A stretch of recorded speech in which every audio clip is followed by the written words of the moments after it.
So, welcome to the next edition of Mark My Words, the podcast where we bring you information, advice, and insights from some great people.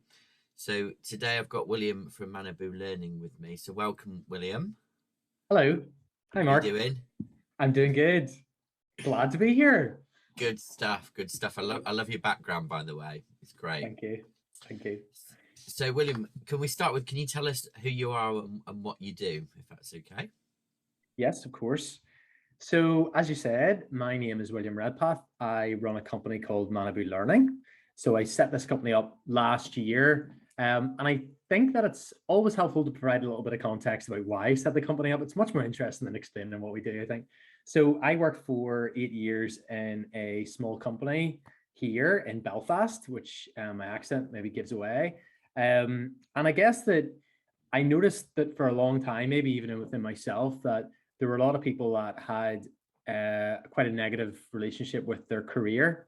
And I felt that through conversations with my colleagues and indeed people from other companies, that the reason for that was mainly due to a lack of investment and perceived lack of investment in them and their career and their personal development. So, and then the knock-on effect, of course, Mark, for that were things like low morale, I guess a negative kind of culture, but also people kind of leaving the organization. So there was a staff turnover implication for it as well. So really what I wanted to do when I set up this business was I wanted to do something for those people and maybe even myself back then, and be an organization that would help companies invest in their staff, help companies save money by stopping losing people by putting the plug in, and to do that in a really meaningful way. So I guess the company, then getting on to what we do different things. So a big thing we've been doing over the last year and a bit through COVID has been our virtual events, or virtual team building events, which have been really successful. We also provide advice on learning development strategies for companies. And increasingly, we're doing a bit of executive coaching, and it's been a real joy to be on that journey with yourself as well. So, but it's all about people development. It's all about people. It's all about helping people feel like they're on the right path in their career, and helping employers as well get the most out of their people, I think, and that potential. Great, thank you. And I know I've been on a couple of your virtual workshops and games, as it were, before, which are absolutely fantastic. And I know we've done some work together as well. So yeah, highly recommended. And yeah, you've mentioned that we're sort of on that coaching course together journey, which is great as well. It's been a massive eye opener for me, I have to say. Okay, so I think what you said there as well, what you began to say there, is that you kind of alluded to that if people feel a bit stuck in their job, or I often call it that Sunday night dread, when you think, oh, it's back to work on Monday.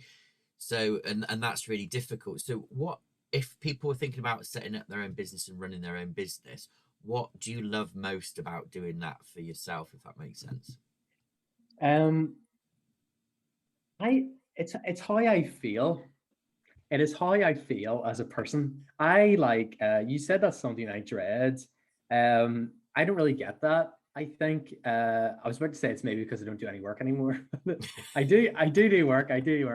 But I definitely don't get that. And I was actually thinking about this over the last couple of days and wondering why that was. And not to do too much navel gazing, but I really do think that for me, it's because I feel more comfortable in my own skin. I feel like when I go to work on Monday, that I'm myself and I'm proud of who I am. And when I show up as myself. I think whenever I was working in my old job, I didn't do that. I was turning up as somebody else and turning up as a bit of an imposter. And I think that was the big thing that did it for me. So the thing I enjoy most about running my own business is that I can turn up as myself. I think that's a really wonderful thing to be able to do. As much as it's hard, and it is hard, and certainly at the start, you've got to take a bit of a hit in terms of your personal finances and all that stuff. But I think it's that thing. It's the feeling that you have in your heart, I think, is the most important, and it's a good feeling. Great, Thank you. And it's really interesting because I think like you and I both have got part-time jobs as well, working in a salaried role in terms of charities as well. So Hmm. you still do that kind of I do. working for somebody else as well. So but you still feel like you're the authentic you, as it were. Yes. Yeah, and just to speak to that as well, and what a great question. I think that the job that I now do, I mean, I'm not stacking shelves in Tesco, if you know what I mean. I know some people when they start a business will take any work, and there's nothing wrong with that at all. And I guess as if you put your eyes on the prize, it's all good. I think for me though, working for the organization that I work for, which is Youth Action Northern Ireland, which seeks to change the life chances of young people that live here. I think that it's a job that I really enjoy doing. I really enjoy the work. I'm given a lot of autonomy in that organization. I'm given a lot of flexibility in terms of how I work. So they're very accommodating and aware of the business that I run, and they're happy to work around me in that respect. But the work is interesting, and the work is about transformation, it's about development. The only difference, I guess, is that we're working with 16 to 24-year-olds outside of formal education. We're not working with corporates in the way that we might through our business. So I think that the work in itself actually is quite complementary to what I do. So there's a lot of crossover and a lot of learnings in that Mm. sense as well. So yeah, I think if you can, and just to say to that as well, I think that not everybody that's going to be listening to this is going to be starting their own business, and that's not necessarily for everyone either. Mm. So I think I would say that for me, one of the reasons why I enjoy what I do now, and I mean that by what I do, like what happens when I get out of bed in the morning, is because I feel like I'm on the right path now. I feel like I'm kind of heading in the right direction and where I want to be going in my life. And I think that's sort of the goal rather than Mm. worrying so much about where's the, you know, when's this going to become $1 million enterprise? When am I going to be running this organization? It's like, if you feel like you're on the right path and the right journey, and you will know that because you'll feel it, I think then that the other stuff starts to fill in. I think around that for me. So Mm. doing the part-time work for Youth Action is all part of that picture of my life. So I think it's yeah, I think it's kind of special in that way. Mm-hmm. So it's almost something about that job satisfaction and that transformation piece, like you say, in although you're doing different things, it's actually you are making that transformation both in terms of young people and also what you're aiming to do through your business. Would you say? Yes, I think that's that would be the conventional term. I just took about 5 minutes to say it. It's job satisfaction is key, of course, and that I guess that's how I feel about my job. And as I say, there's lots of factors that feed into that, both in terms of the disciplines of the work itself, which are enjoyable, but also the management style, the culture of the organization, the constant learning and progression and the investment that goes into the staff. So all the sort of things that I guess I try to do in my organization, try to do in my work, and how I feel about that. I think like Mm-hmm. those are all the things that happen. So yeah, the job satisfaction for me is huge. I Okay, think. thank you. So how do you manage all that? So it sounds like you're a very busy person. I know you do voluntary work as well and play sport and stuff on top of all that. How do you manage all that and juggle all those different commitments, different tasks, even the headspace, you know? Um, I think the first thing that I've learned, which has been a good thing, is that life is long, and the whole thing around tasks and completing tasks, which we all from 9 a.m. probably before 9 a.m. on Monday, we all get into the world of doing. It's kind of um, it's actually knowing that if you don't do the thing, nobody's going to die, hopefully. The fact that you don't do the social media update or whatever it is, all these things you have to do of your day. I think that the first thing and the way my mindset changed around that was that to pace myself. Because when I started my business, I wasn't doing that. And, I would have been regularly sitting there on a Saturday night, for example, just working. And again, I understand there's different pressures for different people, and but for me, very much it's just getting that into my head that it's about pace. Then the next question is, how do you manage that? I think that I know when I'm productive, and listening to your body, I think is a good way of doing it. So, for example, this morning, I got out of bed this morning. I wasn't feeling particularly well. I wasn't able to really concentrate. So I just took an hour off, and I was like, I'm just not going to try and work, and I'm just going to go out for a walk and do that. And that's what I did. And then we came back, had a cup of coffee, and I felt a little bit more productive. So I guess having that kind of mindset, knowing what times you're productive. And then I think the third thing as well is like knowing where you're productive as well. Like I know that if I'm sitting in the house all day, I will get distracted. No doubt about it. And fortunately, over the last while, I've been able to go up to our offices in Belfast and Youth Action and do a bit of work there. And I've been able to kind of get myself into a physical space, which is a productive physical space. So I think that's been good. I think the final thing I would say, the fourth thing then, is just around trying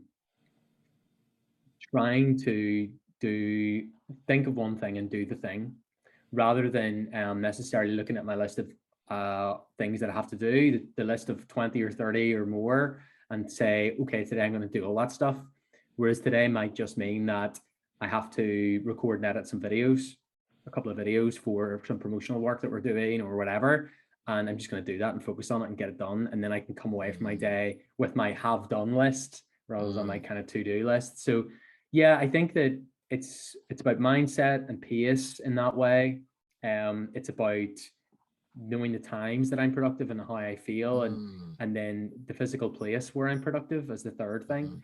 And then I guess just that final point about, are there one or two things that I want to try and do and just get them done? That works for me. That is a kind of a process which I think has evolved, and I think continues to evolve. But I've tried all the other stuff, Mark. I've tried the urgent, not urgent, urgent, important, all that stuff. And those sort of things inevitably for me just fall into everything becomes urgent, important. And I find it very difficult to discriminate between those different tasks in terms of that. So I try to manage my time in that way. Just the final kind of answer B for that, because I have different things to do, and you mentioned some of the volunteering that I do as well. I think that I try to, for example, tomorrow I'm going to be up in Youth Action, and I'll just say to myself, no, that's a Youth Action day. I'm going to do Youth Action stuff on that day. Whereas today I tried to do more business stuff. So I do try that. We both know that it doesn't logically work out like that, of course, but I do try and think about, well, 80% of the tasks today that I'm going to do, I want to try and make sure that it's my business and I'm moving all that stuff along. And then, and equally, if I'm in a different space and thinking about my Youth Action responsibilities, that I'm moving those along as well. So yeah, that's kind of how it works. And somehow at the end of the month, it all kind of bundles together and some work gets done. Yeah. Good. Thank you for those insights. Lovely. So you are very well connected and networked. How important has that been, and do you think that is in all the things that you do, whether it's running your own business, the work that you do, the voluntary work, all that kind of stuff? It's like the thing. It's just like the most important thing I think that's and change that happened to me. Because it's, somebody said to me years ago, was like, business was all about relationships, but actually everything is. We're running a project in Youth Action at the minute where I'm having to get into the charity work that I do.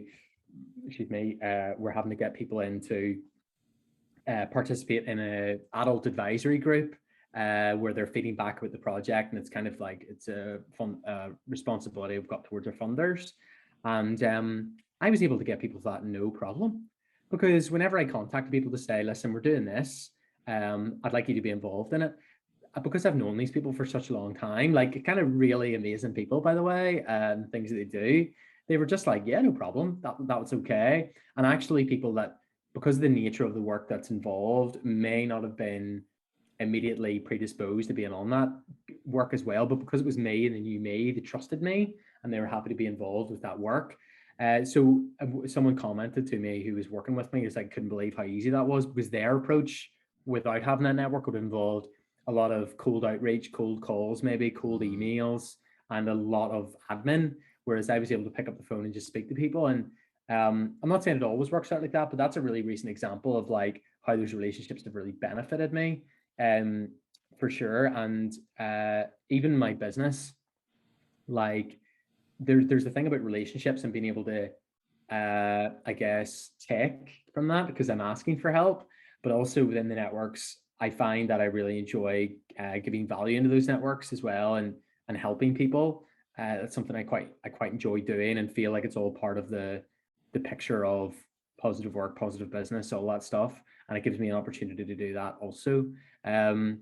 So it's worked out. It's worked out quite well for me. I can't remember if there's another part of that question, but networks are good.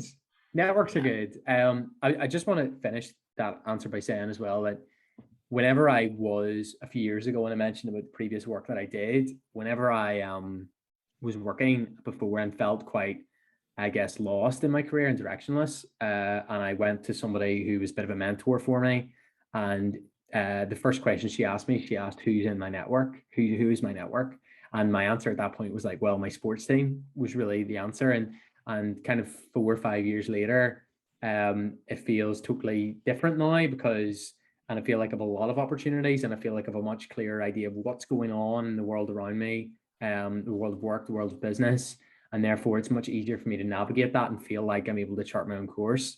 Whereas I think if without that network, who knows, I may have still been working there. It's so the importance of network for me is quite profound, I think, actually. Yeah, it's been really core. And you said there's something about that give and take as well. So it's not just what you can take from it; it's actually what you can give back and help people. Yeah, I think like, and you and I know from working together in different voluntary ways that actually when people think about networks and even networking events actually, and it's about going along and kind of promoting yourself or selling in this type of situation, but actually it's the first thing we talk about relationships is like what's one of the core tenets of a relationship, and it's trust. And what better way to build trust with someone than doing things together and doing meaningful things together, and by I guess giving and putting that kind of value in. So I think that if you're thinking about how do you build relationships, how do you build better relationships to ultimately improve your work, your business, whatever, I think you need to start with what can I put into this? What value can I put in and bring along to this relationship? Whether that's in social media, online, offline, whatever. I think that's where we kind of need to start, and stop thinking about it as like a transactional kind of relationship, And there's a lot of people that don't think like that. They just go along and sell, don't they? And it's, sell their wares, push their stuff. There was a guy I've got to know really well through one of my networks, and he was telling me about a talk that he was doing at a networking event that he'd been invited along to speak to, and it was about generating referrals. He was talking about how do we generate referrals for each other, and the thing that he said was he asked everyone to put up their hand, and he said, how many people are here to sell something? And of course everybody's hand went up in the room, and then he said, okay, how many people here to buy something? And nobody put their hand up. And he said, well, like there's there's your first problem. We have a room full of sellers and no buyers. So like we have to maybe rethink then, given that's the reality that we're in this room this evening, we maybe need to rethink our approach and think about not selling to everybody else, and actually think about more how do we maybe build that relationship that over time can maybe lead to the sale. So yeah, I think that anecdote for me just kind of adds a little bit of color and depth to that whole idea of relationships, and actually indeed these networking events that we all go along to. Nobody's there to buy usually, but everyone's there to sell. Yeah, really good point. Definitely. And I guess also like through your networks, you can look at collaboration opportunities and working in partnership. And like I said, we've done a few bits together, both in terms of sort of business and sort of voluntary stuff as well. So is there anything else that you'd say on that, or any tips that you'd say on that kind of partnership and collaboration piece? Yes, I think that whenever you start a business and you're trying to get exposure First off, I think you just want to collaborate with everybody because you see it as another opportunity to do business. When in fact, I've just learned maybe over the last year or so that that's not a strategy. And actually probably saying yes to everything isn't a strategy anyway. But I think whenever you ask tips about collaboration, I think it's very much knowing what it is you bring and the value that you bring and the unique and specific value that you bring. Because the reason why the collaborations that I do work is because the stuff that I do is distinct and different from the thing that the other person does. Um, if we're both too close or too similar, or indeed we're not particularly sure the terms of reference for that collaboration, so why are we doing it? Then it won't work. And I've done things like that before where I've entered into a collaboration or an idea with people, and then when I really sit down and think about it, I'm going, I'm not really sure how we get paid if it's a business thing. That's not clear. We seem to be very, very similar in terms of the actual thing that we're doing as well, and there's nothing really unique that either of us are bringing. So and that probably makes it lose energy. The reason why the collaborations have worked for me in terms of, and often it's when I'm been subcontracted into something, it's been because I brought something different and unique to the table, I think, that the other person doesn't have. So I guess if someone's listening and is thinking about collaboration and when and where and how, it's probably just thinking about what makes me different to the person I want to collaborate with, what makes me different, and what value do I bring? Because once you understand that, I think it's much easier then to make it work because there's enough motivation there. I guess.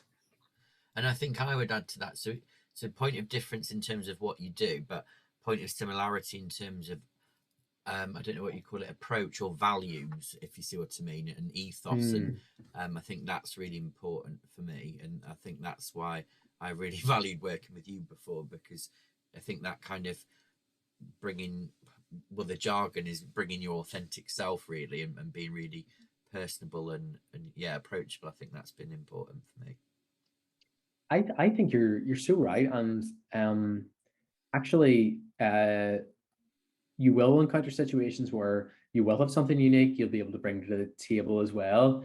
But actually that doesn't necessarily mean it'll be a good collaboration, because I have had an instance before where that was the case, but it wasn't a good collaboration because, like you said, the person's values were very, very different to mine. And actually, I wasn't sure I went into that with my eyes open. I think to use more jargon, I didn't really understand the full measure of what that person was intending to do with the thing that I do. And it was, and there wasn't complete transparency there. And I think the reason why probably you and I have worked together well is because there's a lot of transparency, and also like I've mentioned, there's something different that we do. So yeah, our values are aligned, and also the stuff is distinct enough that it makes it necessary. Okay. Thinking about so you started your business a bit over a year ago, before that, well, about Yes. during the pandemic, wasn't it, when the yeah started? And it was funny. So Nikki, who I interviewed on a previous episode, who was talking about networking, she also started a business during the pandemic as well. But what tips would you give yourself if you could go back, 12 months, 18 months, stuff that you know now and then you've learned? What would you tell yourself back then, if anything? Oh my goodness, so many things. So many things. I think, Mark, like, my goodness, I think that whenever I think about last March when I started my business, and it was before COVID, technically it was 2 weeks before COVID kind of kicked in. But whenever I started my business, I think that I would have told myself to back myself more, because actually, I got good advice recently. I know you and I are trying to get out of the world of giving advice, but I received advice. I received some good advice recently, and it was from somebody who I just really value and think they're great.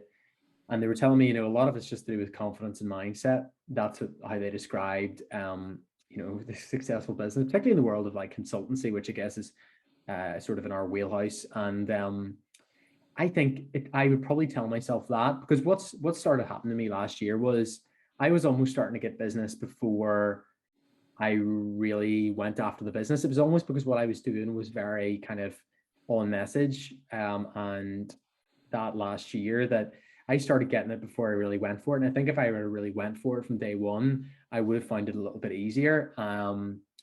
So yeah, I think I would have wanted to back myself a bit more. And I know that's a challenge that I guess we always have as business owners, thinking about our businesses and confidence and all that stuff. But I would have definitely said to back myself more because it works and I'm good enough and all that kind of good stuff. Also, that a lot of business owners really don't know what they're doing. So if you are thinking of starting a business, don't be intimidated by a room full of business owners because plenty of them don't have a plan. They're kind of making it up as they go along. Not that I want to slag off any business owners on your podcast. I'm sure your listeners are all totally organized.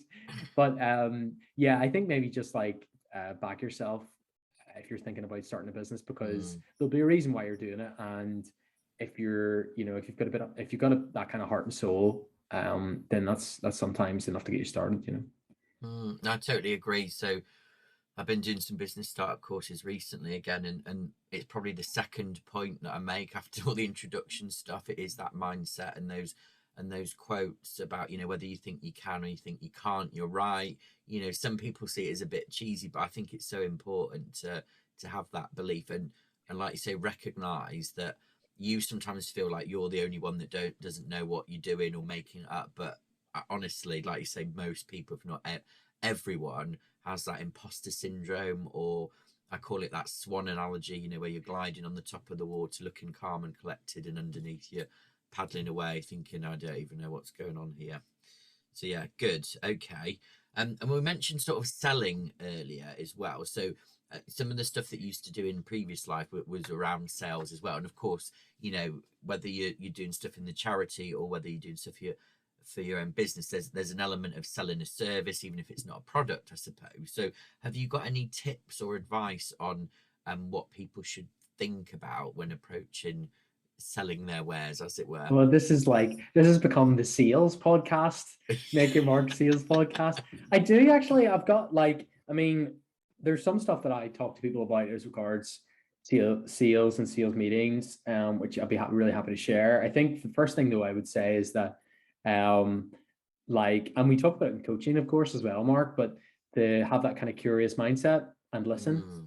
I think that if you do that, particularly if you're not somebody from a sales and marketing background, if you can stick to those things, and whenever you're in that sales conversation with a potential customer, you will have that urge to interrupt them and tell them all about the wonderful things that you do, but try and resist that and try and listen and be patient. And I think that if you do that, I think that's a good setup.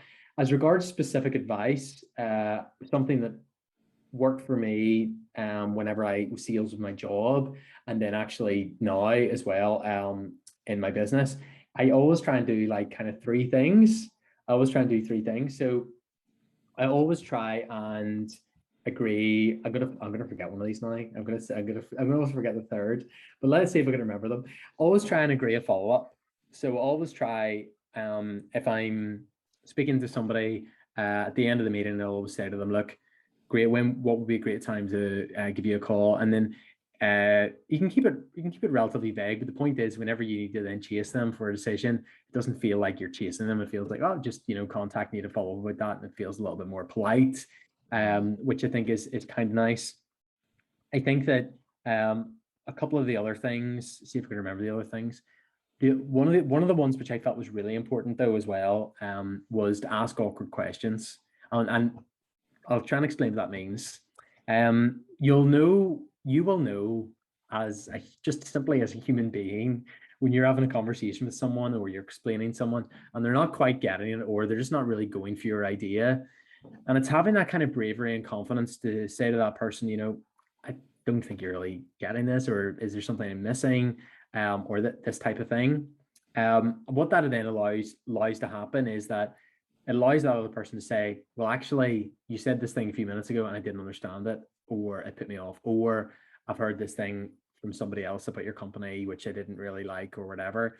The point is, now that objection is out in the open, it allows you to kind of handle that, and it allows you to go away from the meeting having a much better idea of whether or not you'll get the business. Because and there's my third thing: ask for the business. Ask for the business as well. A lot of people don't do that, and it's this, if you're dealing with the decision maker, which of course is crucial. If you're dealing with the decision maker, it's just to say to them, it can be a simple question as, what do you think? What do you think? And like after you've had your conversation, because when you go to that meeting and have that sales meeting with the potential client, that they'll be expecting that question, so it's not a rude question to ask. They're in a sales dynamic, a buyer and a seller, so they'll be assuming that question's going to come, and it's really just down to you to ask it. But sometimes we talk a lot about it in Northern Ireland, and maybe it's similar in Yorkshire, or maybe it's not in Yorkshire, maybe it's not, people are a little bit more brash maybe, but like in certainly over here, people tend to be a little bit shy, I think, and are just worried about that kind of confrontation, or worried about the rejection, I guess, and they were to be being told no. But we both know, Mark, that you're much better, if it is a no, you're much better getting it early than sitting with it in your projections, or sitting chasing somebody when it's never going to happen. So ask for the business, I think, would be the third one. So what did I say? Set next steps, ask awkward questions, and ask for the business would be my top sales tips. Yeah, for sure. And I think, even in Yorkshire, we still have that embarrassment or whatever.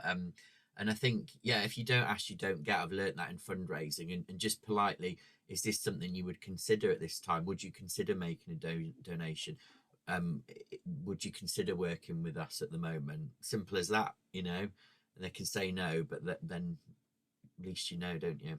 And often it might be a no full stop, or sometimes it's a no but not now, if that makes sense, and it'll be a yes later, and so that follow-up stuff can be useful as well.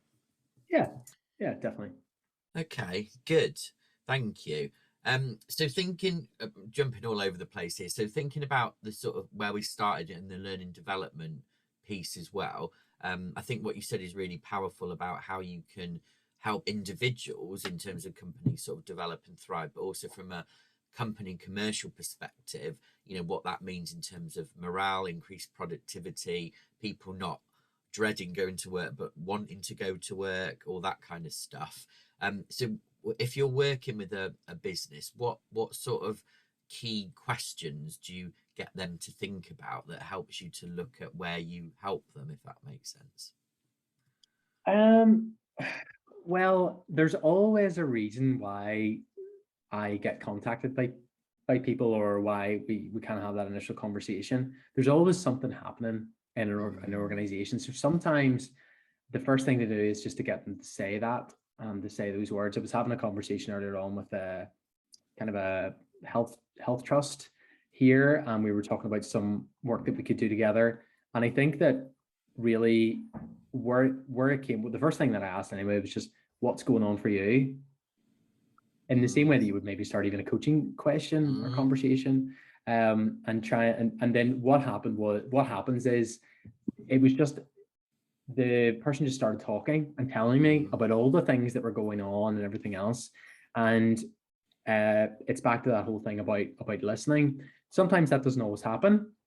I think from a learning development standpoint, they had mentioned during the initial contact via email that in the past they had some organizational development, but it was quite a quote unquote tired formula that had been used. So again, reading that and asking them a bit about what was that tired formula, why was it in your view tired? And I think that using that as a way to try and explain maybe why the work that we do is a little bit more immersive and a little bit different to the psychometric test that you'll complete yourself at home, or indeed just some classroom training where we're all being sit in rows and someone's speaking at us for 2 hours. So I think the nice thing about learning development, though, Mark, of course, as we both know, is that it's a really broad thing and a really broad church, but also there are so many opportunities to do it better, I think, than maybe what it's being done in the past, and in ways that are much more engaging with our learners. So it's really just about finding out why they're really contacting you, what's really going on for them, and why is it that they're speaking to you, because maybe the provider that they are using or people that they've used in the past haven't engaged people. And I think it's about that feeling that they get. I think it's about trying to create that feeling that you're going to be someone that's going to be able to help them. There's other sort of considerations that you might make, or you might ask, what sort of strategies have they adopted? Like, what's been the impact of that? Have they had the kind of behavioral change? And I guess what you're trying to get a sense of from that conversation is how much do they really value the intervention that you might be talking about? Because if the setup initially is that, for example, during previous conversations, people have come to you with all of their problems, their warts and all, and maybe assume, right or for wrong, that a 2-hour workshop is going to fix that for them as well. So it's just get a bit of it. Whereas, of course, we both know that to make real behavioral change, we're talking about a longer term thing. So it's also getting a sense of where their reality's at in that way. And coming back to your initial point, I think you made earlier on, which was to do with just because, well, I think you said something around if something that doesn't mean everyone else knows it, and the value that you can bring to that conversation and tell them, and you can kind of lead that conversation in a way as well. So I guess I think in summary, it was a rather long-winded answer, but I guess in summary, really it's back to listening. It's back to finding out what's going on for them, and just picking up those clues about why things may have not worked in the past, and then using whatever it is you do and why it might be a little bit different. I think those sort of those foundations can always stand you good stead in a conversation, in my view. And I think there's a bit of a theme throughout a lot of your answers today. It's about that listening, it's about asking the right questions, and it's about building those relationships and trust, and really understanding where people are coming from, I suppose. And when you were giving that answer, the thing that came to mind, and I know we've talked about this in other settings, but my big pet hate at the moment is when I've been on what's been classed as training before, whatever, and it's really good content, but it's actually a seminar or a lecture or a talk or whatever, and like I said, the content's good, but it's not particularly engaging, and I think my style and your style is very much about engaging people, getting people involved, giving them the time to think and to do stuff, rather than just sit and absorb or download and be spoken at, if you see what I mean. And like it's maybe a conversation for another day, but I really would urge people, and if people are listening to this podcast and they maybe are running an organization, or perhaps they're responsible for training in their organization, I would say first and foremost is that we know that people do want to learn stuff. they do really value learning. Just because you maybe brought in an external facilitator or something in the past, where you've brought people in for training and it hasn't really worked, doesn't necessarily mean that training isn't of value.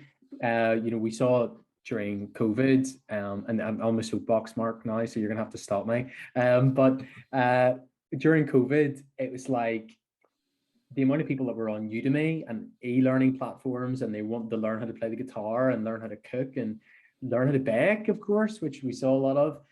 People do want to learn. They just want to learn about what they're interested in. So remember that is the case. And there's a task from a corporate point of view then, thinking about, well, if learning and development, if employees really value this, and we know that this is the case because all the big employment reports talk about this as being a key consideration and factor for someone's ongoing employment, that actually there's a task there to figure out, well, what do these people want to learn?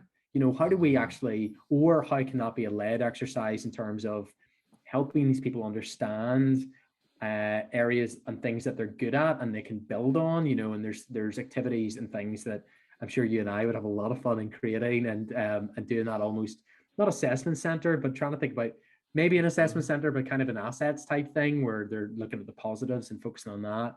And like, I think that's a really important thing to know. And then the second thing, of course, is that, which I said to somebody earlier on, they were asking me about, could I do a training for kind of it was like senior managers, and it was about the people that it was about managing this, like, when they review disruptive teams and that sort of stuff. And I sort of felt, well, yeah, we can do a training and we can sit and get people away from their work for an afternoon and sit and do something, but it might actually just be a resource. It might just be a video, you know, it might be something which is, you know, here's a resource on how to manage people that don't like me. Like it might just be something like that as well. And I think that having that kind of flexibility in your approach, both as a consultant in terms of providing the correct advice and the most appropriate advice, but also as a company and knowing that there's different ways to, you know, there's many roads lead to Rome, you know, so there's different ways you can do things.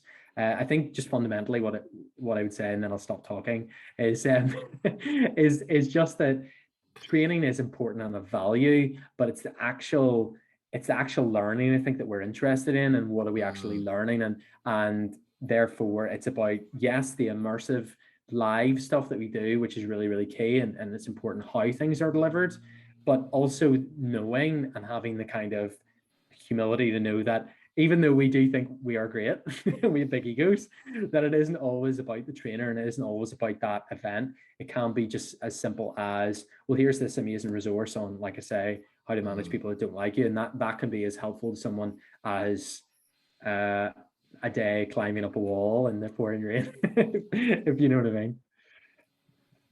Cool, thank you. So before I ask you if there's any questions you want to ask me, that's the scary bit. Is there anything else you want to add or say at all? I think just that the the journey of like owning my own business has been a real, like, I wouldn't say roller coaster, but it has been up and down. And like I would just like remind people, if people are listening to this and thinking of starting their own business, or maybe they have started their own business recently, is that it's not like it is in the movies. It's not what they say about romance. It's like it's actually very different, and there will be times where you've got to make sacrifices, and there will be times that you've got to kind of make ends meet, and it's a little bit challenging, and there will be times when you're lying in bed awake at night worrying about stuff, and those sort of things do happen. I think it would just say that all of that is totally normal. And actually, I would challenge any business owner of an established business, you know, that's maybe going 12, 15 years, and whenever you meet them, they've got a nice suit and they've got a nice car, that actually when you scratch the surface and you ask them about the real start of their business, that they probably will say to you that for the first few years they couldn't pay their mortgage, or they thought they were going to lose their house, or they actually had to move in with their parents, or all these sort of things that we never actually say because of the world that we live in social media, that we just assume everyone around us is super successful, which whenever you're struggling with sales or you're struggling in an aspect of your business, that you think you're the only person in the world that does that. I think it would just like to remind everybody that that totally is not the case, and everybody has those challenges, and all those problems that you'll have in your business are what every single business owner goes through day in, day out. So, you know, don't worry about it. It's totally normal. Just to say that. Yeah, I think that's really helpful. And I guess for me as well, running your own business can be quite isolating, whether you've got a team or whether it's just you, and sort of having people that you can talk to, maybe other business owners. We've had various chats over the number of months. It's been really helpful just to share pain, share successes, share ideas, and I think that's really important as well, so you don't feel like totally on your own, if that makes sense. I think so. It's like which why when the earlier point I made about networking to me continues to be of so much importance, because yes, there is a commercial aspect to that, and we're always thinking about how we can get business and get paid, but whenever you have built up trust with people and you can be your authentic self and you can show up as your authentic self, it does mean that, like, if you're just having a, like, what I call a William day sometimes, you need to speak to somebody, it just means you're in a community of other people that have been through the same thing that you're going through, and they can even have in that call where they can just settle you down, or there's something really niggling away at you, that you can just speak to them, and it does really, really help. So never underestimate the value of that as a business owner. Great, thank you. And if people want to connect, you can find you on LinkedIn, and I always love your content, so look up William Redpath on LinkedIn. Really please do. Come find me. It's all good fun. Okay, so is there anything you want to ask me? Yes. So Mark, you've been going longer than me. You've been in business longer than me. The question I would have for you is, how do you keep yourself motivated? That's a good question. Did you kind of see the fear on my face? I was like, what's he going to ask me here? I know, and I give it a lot of build up as well. Yeah, so in October this year, which is 2021, for those that are listening, it'll be 4 years. So yeah, really good question, and I think it's taking time to reflect. And so you're often told, aren't you, particularly as a business startup, don't just work in the business or operationally or get bogged down in the day-to-day stuff, but take a bit of time to work on the business, take a step back and reflect how you're doing, whether that's in terms of business planning, have you got a sense of where you're going, your goals, all that kind of stuff. So I think that's really important, keeping that positive mindset, remembering the things that you've done well, getting feedback. So again, we're in the training world, so almost like to some extent that's easier because you expect, don't you, when you do a training course to be asked to fill in an evaluation or feedback. So I really find that helpful because that's good for motivation.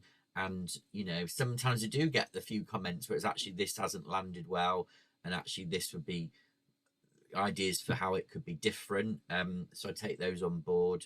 But yeah, I think definitely time to reflect. But it goes back to your earlier point about that transformation stuff, and whether I'm working with a charity and you're helping them to make more impact, or tell their story a bit better to lever in more support, or whether you're working with a business and the buzz of them sort of generating more sales and revenue and what that might do for their lifestyle, their family, whatever. It's that difference, it's that making that impact, and I think that's what I really like.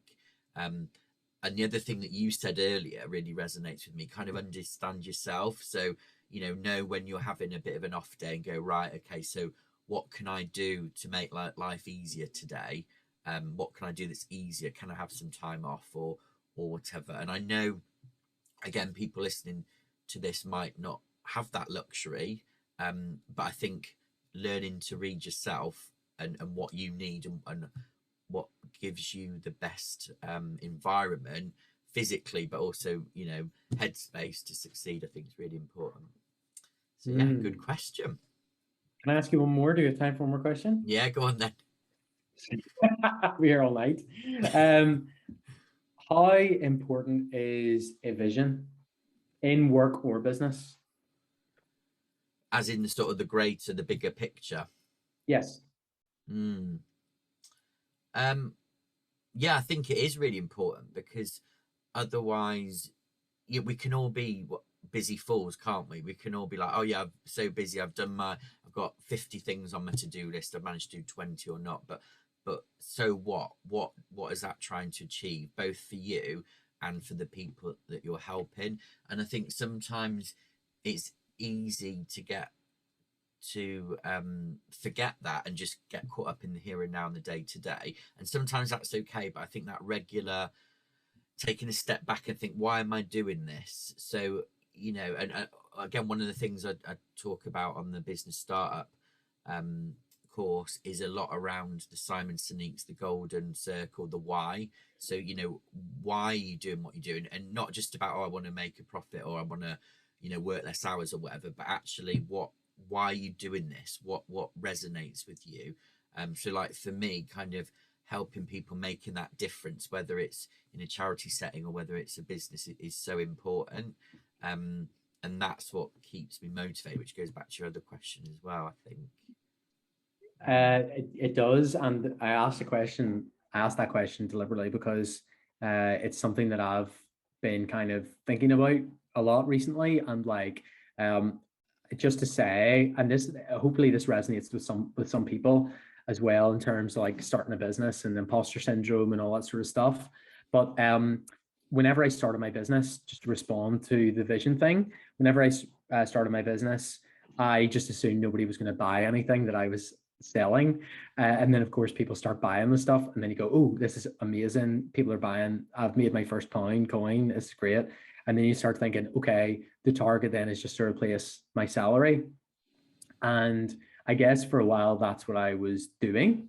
And actually, that's not what running a business is about. I think I've come to realize it's about creating a commercial business, not like buying a job or, and I don't mean that necessarily in a really provocative or pejorative way. I'm just saying that, like, for me, I've noticed that that kind of idea of success. So I just need to sell this number of, and a lot of the stuff I'll do is events, Mark, but I just need to sell this number of events to replace my salary, and then therefore that's cushy. But really, it's not about that. It's trying to be more strategic, and I've found actually that having that vision and thinking about more about my vision has helped me change my mindset around, well, I'm getting all this, I'm getting money, but like you say, so what? Where's this going? I'm trying to think more about in the way that you'll do, work with kind of maybe with maybe you might consider responding to a tender, for some public sector work in this type of way, which gives your business more rhythm and changes the kind of commercial reality of your business as well. And I think for me, it's actually thinking, well, that in terms of the success of my business, that's what it means. It doesn't mean like just having like kind of a hobby or like a kind of replacing my job. And that's so, yeah, I asked that question because for me it's been so critical, I think, in changing my mindset about what success really is. And I'm I thinking think at that's scale. a really good point, because again, I think the other thing for me, and again, when I do have my reflective moments to think about this, is that yes, sometimes running your own business can be stressful for all those things you said earlier, but I'm used to in the roles that I've done for many years in charity and other role in other sort of sectors. I'm used to sort of senior management leadership roles where there's that constant pressure, where it can feel a bit like a lifestyle. And I'm not criticizing that at all. I wouldn't change anything I've done. It's been great, but I feel so more relaxed now, and since I've been doing my own business compared to those other times. And like I said, I wouldn't change it because I loved it. But that sort of health and well-being piece, the pace, the doing stuff for you, is a totally different thing. Because almost you'd think that it should feel more pressure to some extent, but Yeah. yeah, I've not found that at all. I've found it's been the other way, Yeah. which is good. Awesome. Cool. Thank you so much for inviting me along this evening. No, I really thank you enjoyed for your our time. chat. It's been Yeah, really brilliant. good. Yeah, I kind Really of good. forgot that we Really were good. recording at times. Yeah, I know. And I'm so excited to hopefully in the near future get back over to Sheffield, South Yorkshire area, Yeah, and catch up with you in person. That'll be awesome. And who knows, maybe even get over to Northern Ireland at some point as well. It'd be cool. absolutely brilliant. So thank you so much for your time, and check William Redpath out on LinkedIn. Great, thank you. Thanks.